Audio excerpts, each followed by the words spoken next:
The thing with the interactive, I remember we were going to make a big effort to do something with it. And if you remember, I don't know if you do, but shortly after I got there, they asked me to do a marketing tape I do for remember. Qube, which I have somewhere in my vault. Yeah, I remember. And it was an explanation of how it worked. Yeah. And they took me to Lazarus. And I walked through Lazarus department store and said, you'll be able to come up to the makeup counter just like this. And we'll show you a demonstration of these 5 face creams. And then by touching button number 1, 2, 3, or 4, when we say touch now, you can choose the face cream you want. And it was all about shopping using it. And I thought, wow, this is where it's going. Well, of course, I don't think we ever did that while I was there. No. And I always kept thinking, when are we going to do that? When are we going to actually do something that would impact someone's life and they can actually make a choice? What happened, the thing that was a disappointment for me, was that every time we used the interactive, it was for pretty much frivolous reasons. Well, it was fun. Yeah, that's what I'd say. I mean, the only one I really remember was Morton's show, Talent Search. Yeah. Where you could gong somebody off. Right. You actually had an impact on the show, theoretically. In our case, we actually did some things. I remember using the Touch Now when we were talking about some of the drug-addicted kids. Yeah. Where we were saying at home, you could touch now if you felt something should happen. I mean, we used it for a couple of serious things. But I remember we had Pat and Debbie Boone on the show. Oh. And it was like, should Debbie Boone cut her hair? That's right. Because Pat wanted her to cut her hair. That's right. That's and, right. You touch it, one for yes, I can't no. believe you remember that. Right. Yeah. But it was fun. People touched in. But I was saying earlier that the percentage of people who touched in on Bananas was higher than most of the other shows. I'm not Morton's, because that was the whole point of that show. But we were one of the few shows that had, because they listened. They wanted to listen to us. I brought up the Andy when we had Andy Kaufman on, and then we threw the author Bob Zamuda off, and you said, which we thought quickly, do you want him to stay or you want him to leave? Touch now. The people couldn't wait to get to the Qube to get him off of that. Yeah. Now the other thing I did when I was there at Qube, and I assume this is true, I hosted the first interactive game show in history. It was called Qube Games. What was the name of the guy who produced it? He was a pretty reputable game show guy.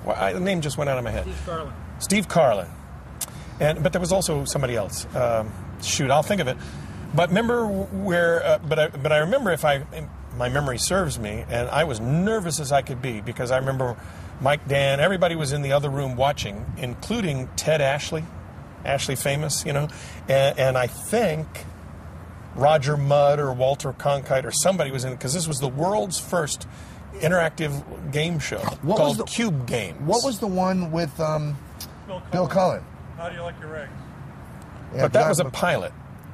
Yeah, This one was right. actually live. Right, okay. And basically I would ask a question and give people, like, what is this clip? And we would show a clip from High Noon.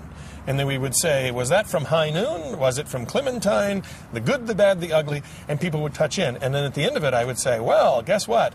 40% of you got it right. That means 40% of you are still in the game, or whatever we did. And we went all the way down to the end until we picked a winner. And it was, and the person's name popped up on screen. It was so-and-so of such and such a, street, and they won. The other thing I did while I was there that I thought was kind of fun was I hosted the first interactive beauty pageant. You remember that? You were working on that. And Susie Perkins, I think was her name. She was from Ohio, and she was Miss America. And so this was Miss Franklin County. Wasn't Franklin County where we were? And it was the Miss Franklin County pageant. Yeah. And the people at home judged who would be Miss Franklin County to go to Miss Ohio to go to Miss America. Yeah. And that, I thought, was... They had a purpose. Yeah. And of course, now they do it. Now there's one of the judges at the Miss Universe pageant and Miss USA is those people at home on the internet, and the internet has finally taken... What about when we took Bananas on the road and we were in... Show us your tan line? See? Still the same. I don't have to finish I know the where this sentences. is going. Yeah. We did a tanning contest. Today we'd probably be arrested. We would definitely we would be in jail. But we literally we lined up 4 or 5 girls. I mean, correct me if I'm wrong. And then and by the way, then they would pull down their bikini at the side to show us their tan line. To host this, what you would see, he would be hosting it. I would be over to the side on my knees falling apart laughing that we were actually doing this. I mean that we actually, and when the shot, there was a close up literally would dissolve right to a close-up of a girl's, I mean... The side of her hip where we were showing her tan line. Yeah. We could be arrested today. Absolutely, yeah. I mean, you know what? We should talk after. We should bring that back. Remember one time, I don't remember when this happened, but I was interviewing a cat whisperer.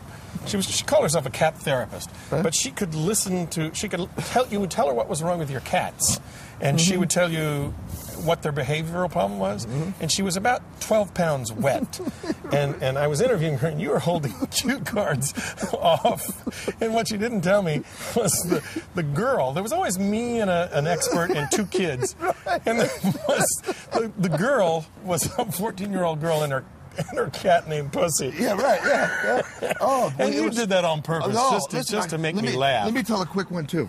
I don't know if you were holding up signs saying, "Ask her." Don't go. Let me just very quickly. I remember Jeff Bolton took pictures of this woman. He never took a picture of me because I was sitting there the whole time going, "Yeah, that's right." Laughing. We started Jack Hanna. Who now is on letter from Ohio. Yeah, we found him at the Columbus Zoo. And one day, Jack would always bring these animals on, exactly as the Tonight Show did, as Johnny Carson did it. And we didn't see any reason to invent anything. No, we just did it. We just did it. And I don't know if you remember this, but he came on with Emily, a chimpanzee dressed up as a little girl. John, can I stand up? And you were over. I thought you were standing. No. Go for it. Okay, you were doing the segment, and Jack Hanna is standing over there, holding Emily, waiting to go on. All right, just waiting. I'm behind Jack, so it's me, Jack, and you're on live. And all of a sudden, I'm just watching, waiting for you to introduce Jack, and I see Emily, the chimp, who's in a dress. Which to me is hysterical that a chimp is in. Look up at Jack, look around, and then take a bite out of Jack's hand, and he goes, "You son of a bitch!" and smacks that chimp.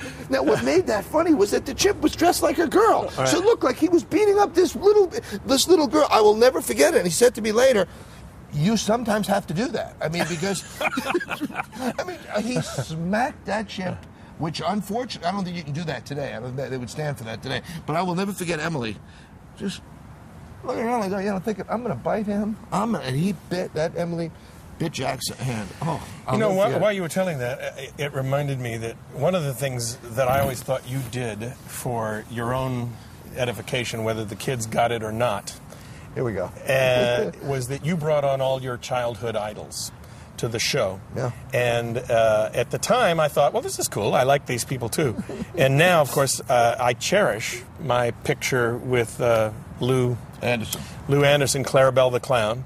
Yeah. And, of course, we rehearsed the whole thing so that he could do the seltzer bottle in my face. So, I to me, this clip of Clarabelle the Clown doing seltzer in my face, and, of course, we're taping this week when we lost Soupy Sales. Yeah. And I remember you saying, we're going to do the pie in the face exactly the way they did it on Soupy Sales. And I'm going, Burt, that was 20 years ago. It's not funny today. Kids are much more sophisticated. And you said, just do it. I took the pie in the face, got the best laugh of the whole day. And then, of course, pies in the face became a regular on our show. Oh, yeah. I mean, how many times did we ended at the Ohio State Fair with Schwarzenegger?